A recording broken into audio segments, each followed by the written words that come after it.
Trabajé 2 años junto a un compañero de reparto en Lima. Todos los días salía con un paquete extra que nadie le había asignado. Un martes lo seguí y esa noche abrí su locker. Lo que encontré adentro tenía mi nombre. Los 47 paquetes tenían mi nombre.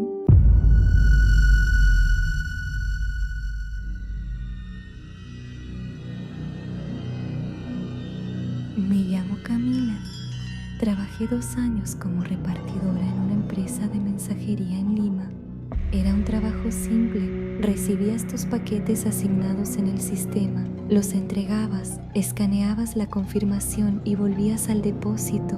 Todo quedaba registrado, todo tenía un número, todo tenía un destinatario, todo, menos los paquetes de Ismael. Ismael llevaba 4 años en la empresa cuando yo entré. Era callado, puntual, nunca daba problemas. Los supervisores lo adoraban porque nunca había quejas de sus entregas. Siempre llegaba primero al depósito y siempre era el último en salir. Lo que nadie parecía notar o nadie quería notar era el paquete extra. Todos los días, sin excepción, Ismael salía con un paquete que no aparecía en el sistema. Lo vi la primera semana, pero pensé que era un error administrativo. Lo vi la segunda semana y pensé que quizás era algo personal que llevaba de un lugar a otro. Lo vi la tercera semana y decidí que necesitaba entender qué estaba pasando. El paquete siempre era el mismo, tamaño mediano, papel craft marrón oscuro, sin etiqueta impresa, solo una dirección escrita a mano con marcador negro. La letra era extraña, demasiado uniforme, como si no la hubiera escrito una persona, sino una máquina intentando imitar la escritura humana. Un martes de octubre salí 10 minutos antes de mi ruta habitual y esperé afuera del depósito. Vi a Ismael cargar su moto, acomodar sus paquetes asignados y meter el extra en el compartimento lateral. Lo seguí a distancia durante 40 minutos por calles que yo no conocía y conozco Lima bien. Llevo toda mi vida aquí. Eran calles que existían en el mapa pero que se sentían distintas, más angostas, más silenciosas, como si el ruido de la ciudad no llegara ahí. Se detuvo frente a un edificio de los años 60, fachada de concreto manchado, sin nombre, sin número visible. Subió al tercer piso. Yo me quedé abajo contando los minutos. Salió 4 minutos después, sin el paquete, pero con algo más. Metió algo en su chaqueta. No vi qué era. Era pequeño, cabía en la palma de una mano y cuando lo guardó miró hacia los lados, no con el gesto de alguien que quiere pasar desapercibido, sino con el gesto de alguien verificando que todo está en orden, como si ese intercambio fuera parte de un procedimiento que él conocía perfectamente. Esa noche, cuando Ismael fue al baño, abrí su locker. Necesito que entiendan lo que sentí en ese momento porque no es algo que pueda describir completamente. No fue solo miedo, fue una especie de certeza física de que había cruzado un límite que no tenía regreso. Adentro del locker había 47 paquetes, todos iguales, papel craft marrón, dirección escrita a mano, letra idéntica en todos. Los saqué uno por uno y los puse sobre la banca. Los revisé buscando alguna diferencia, algún destinatario distinto, alguna variación. Todos tenían el mismo nombre, el mío, un nombre completo, mi dirección, mi número de documento de identidad. 47 paquetes con mi nombre, ninguno abierto, ninguno dañado, como si llevaran semanas esperando ahí sin que nadie los tocara. Escuché los pasos de Ismael volviendo del baño y los metí de regreso al locker como pude. Fingí que estaba buscando algo en el mío. Él pasó a mi lado sin decir nada, pero se detuvo, se quedó parado detrás de mí durante lo que me pareció un tiempo imposiblemente largo. No hizo nada, no dijo nada, solo estaba ahí. Yo podía escuchar su respiración, lenta, regular, completamente tranquila, mientras el corazón se me salía del pecho. Finalmente abrió su loque. Escuché que revisaba algo adentro y luego lo cerró. Esa noche manejé a casa con la sensación de que alguien me seguía, aunque el retrovisor siempre estaba vacío. A la mañana siguiente, Ismael no llegó al trabajo. Recursos Humanos dijo que no podían ubicarlo. Una semana después me dijeron que su expediente tenía un error en el sistema, que técnicamente Ismael nunca había sido contratado por la empresa. No había contrato firmado, no había fotos, no había huella dactilar registrada. Fui al locker. Estaba vacío y limpio, como si nadie hubiera guardado nada ahí en años. Esa tarde llegué a casa y encontré un paquete en la puerta, papel craft marrón, dirección escrita a mano, mi nombre, mi dirección, mi número de documento. Lo abrí. Adentro había una hoja en blanco, solo una línea escrita al centro con el mismo marcador negro y la misma letra imposiblemente uniforme. Decía: entrega número 48, confirmada. Nunca supe qué significaba. Nunca supe qué me estaban entregando. Nunca supe si Ismael era una persona real o algo que tomó la forma de una para hacer un trabajo que yo no puedo entender. Lo que sí sé es que desde esa noche, cada vez que llego a casa, reviso la puerta antes de entrar. Todavía no ha llegado el paquete 49, pero sé que va a llegar.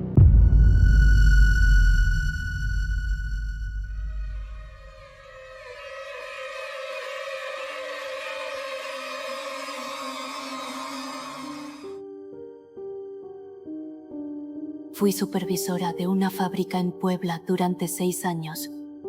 Un día descubrí un turno que nadie había creado, de 2 a 4 de la mañana, con los nombres de mis propios trabajadores firmando asistencia. Esa noche fui a verificarlo. Estaban todos ahí, pero no eran ellos.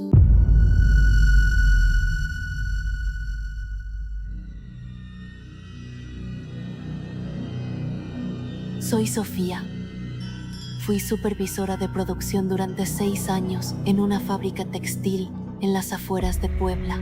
Conocía cada rincón de esa planta, cada máquina, cada procedimiento. Era mi trabajo saberlo todo. Por eso lo que descubrí en febrero de 2017 me destruyó de una manera que no tiene nombre. Todo empezó con un error en los registros de nómina. Una de mis trabajadoras me reportó que en su recibo aparecían horas extras de un turno que ella no recordaba haber trabajado.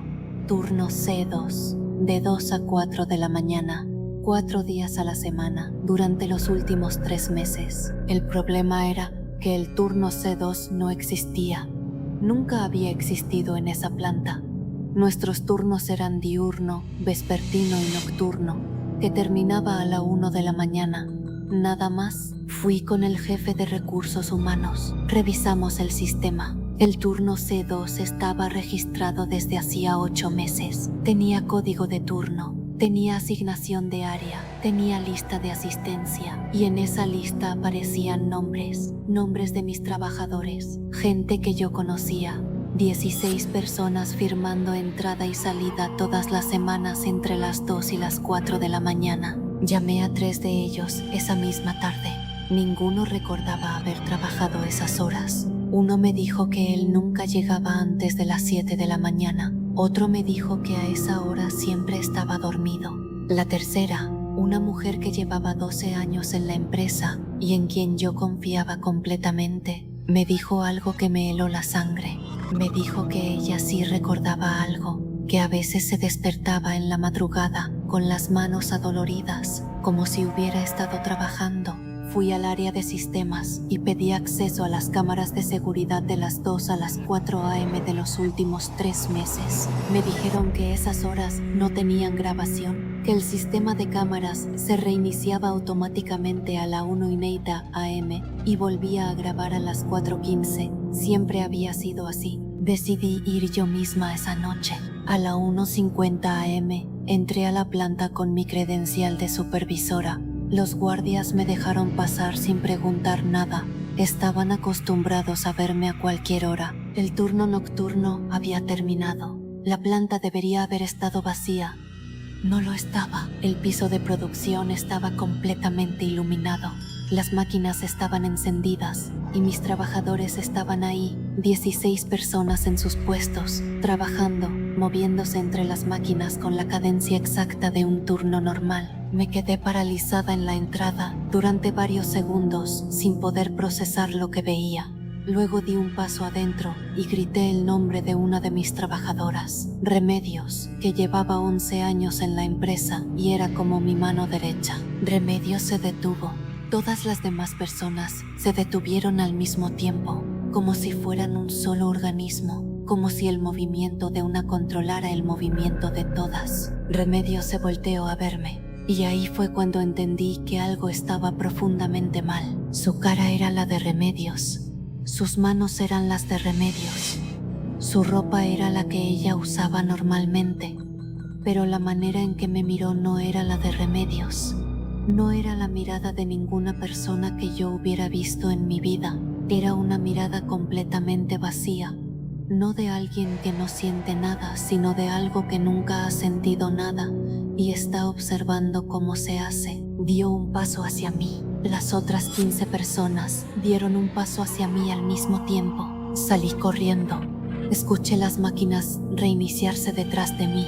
El sonido colectivo de 16 puestos de trabajo, volviendo a la cadencia normal, como si mi presencia hubiera sido una pausa menor en un proceso que llevan mucho tiempo ejecutando. Llegué al estacionamiento y vomité. Al día siguiente fui a la planta con luz del día y con el gerente general. El piso de producción estaba normal, las máquinas apagadas, nadie ahí. Pedí los registros de consumo eléctrico de esa noche. El sistema marcaba consumo 0 entre la 1 a.m. y las 4 a.m. Las máquinas no habían estado encendidas. Renuncié esa semana. Lo que no pude sacarme de la cabeza durante meses fue la siguiente pregunta. Si esas no eran mis trabajadoras, ¿qué hacía con sus caras? Y si sí eran ellas, que las estaba operando desde adentro. La respuesta que más me aterra es la segunda, porque significa que todavía están ahí, trabajando de día con nosotros y trabajando de noche con algo que no deberíamos conocer.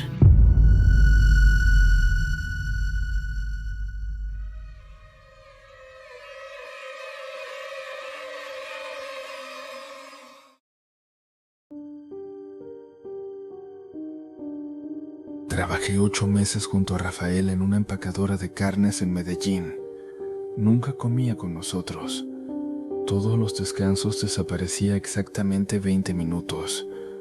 Un miércoles lo seguí hasta la cámara de frío. Lo que estaba haciendo ahí adentro en la oscuridad no lo voy a poder olvidar el resto de mi vida.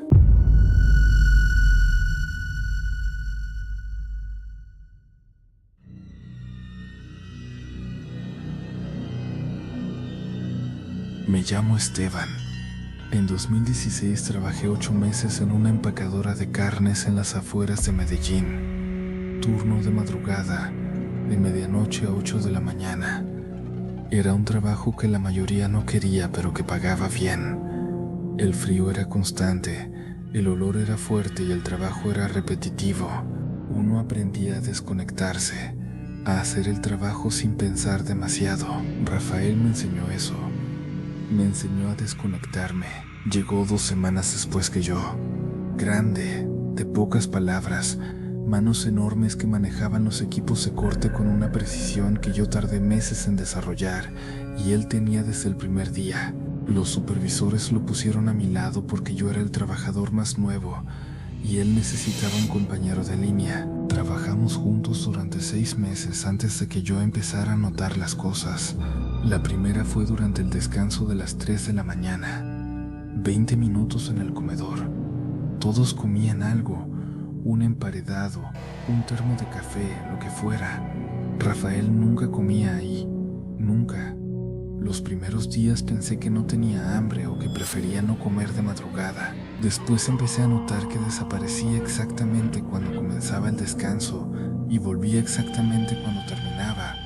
Nunca un minuto antes, nunca un minuto después. Esa puntualidad me pareció extraña.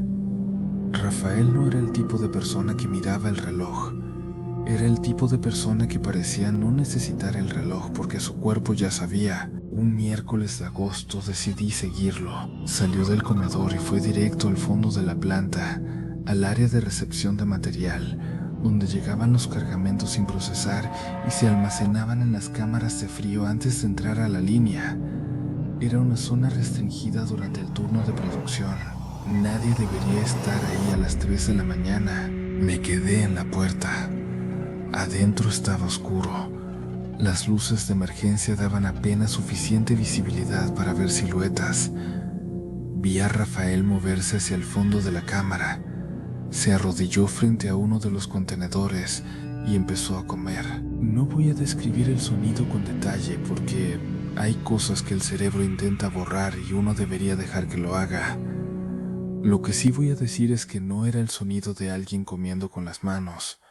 Era algo más profundo, más interno, como si el acto de comer fuera para él algo completamente distinto de lo que es para el resto de los humanos, como si no estuviera ingiriendo el material sino absorbiendo algo que el material contenía. Duró exactamente 16 minutos, luego se paró, se limpió las manos en el overol y volvió a la línea de producción. No dije nada esa noche, ni la siguiente, ni la que siguió. Pero algo cambió. Rafael empezó a mirarme diferente. No de manera amenazante. Eso hubiera sido más fácil de manejar. Era una mirada evaluativa, como la de alguien que está calculando algo, como si mi valor para él hubiera cambiado desde esa noche y estuviera recalibrando cómo relacionarse conmigo a partir de esa nueva información. 3 semanas después llegué al trabajo y encontré algo en mi locker antes de entrar a la línea. Era un trozo de material del mismo tipo que Rafael comía en la cámara de frío. Estaba sobre una hoja de papel con una sola línea escrita. Decía, para que entiendas lo que se siente. No lo toqué. Lo envolví en la hoja de papel y lo guardé en mi bolsillo sin saber por qué. Supongo que alguna parte de mí pensaba que podía necesitar una prueba de algo. Esa noche Rafael trabajó a mi lado como siempre, en silencio, eficiente, sin mirarme. Pero en un momento, un solo momento entre las 4 y las 5 de la mañana, se detuvo en medio de un corte y me dijo sin voltear a verme, si lo tiraste, ya sé dónde vives. No lo había tirado. No sé cómo lo sabía. A las 8 de la mañana salí de la planta y fui directo a recursos humanos de otra empresa del sector. Conseguí trabajo ese mismo día. No volví a la empacadora. No recogí mis cosas. No di explicaciones. 2 meses después me enteré por un excompañero de que Rafael había dejado de ir al trabajo de un día para otro. Sin aviso. Sin renuncia. Como si simplemente hubiera decidido que ya no necesitaba estar ahí. Le pregunté a mi excompañero si alguien había revisado la cámara de frío después de que Rafael se fue. Se quedó en silencio varios segundos. Luego me dijo que sí, que el área de recepción tenía marcas en el piso, un patrón circular grande como si algo hubiera sido arrastrado repetidamente hacia el mismo punto durante meses.